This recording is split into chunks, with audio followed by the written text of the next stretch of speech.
Ana é a propietaria da florería Tallo Azul. O seu é un dos negocios da rúa José Adrio que padecen a diario o uso descontrolado de balóns na Praza da Pasarela. Xogan o balón, pero xogan o balón moi fuerte. Entonces a min entra o balón casi todos os días dentro dun local donde me rompen plantas, donde sempre me fan daño. Entonces a problemática que todo queda encima miña. A mí ningún pai me ven a decirme, pois mire, fixemos este daño, tomoste o diñeiro. María tampouco é allea a esta problemática. A terraza da súa cafetería Azucarillo sofre continuos impactos das pelotas coas que xoga a rapazada. O balón escápase constantemente, a xente que está disfrutando da terraza dun ratiño libre pois ten que estar pendente do balón para que non lle veña encima da mesa ou para que non lle dé un balonazo. Non son as únicas, os balonazos son frecuentes contra os escaparates dos demais locais, chegando incluso a entrar os balóns dentro dos establecementos. Que este pasillo nos podemos poñer fora, porque según me dixeron os dueños dos locales, isto foi feito do edificio, o sea que pertenece ao edificio, entonces nós podemos poñer algo fora.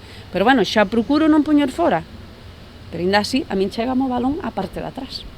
Eu se teño aquí un centro feito así me tiran ao suelo, que fago?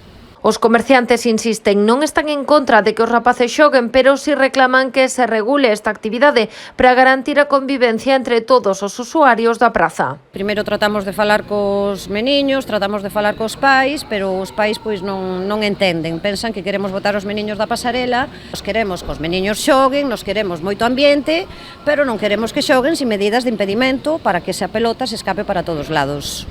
Porque non só son os comerciantes, tamén os veciños padecen esta situación. De feito, a recollida de sinaturas que está en marcha xa conta con máis de 200 apoios. Moitas veces o que máis me gusta, porque teño unha cadela, estar na terraza.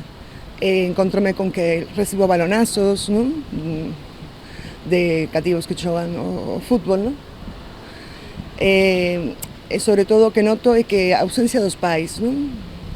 Os pais os deixan aquí non fanse cargo deles, non? Esta situación xa foi trasladada ao Concello de Pontevedra, pero explican que aínda non tiveron resposta para atopar unha solución que poña fin aos conflitos que se producen case a diario.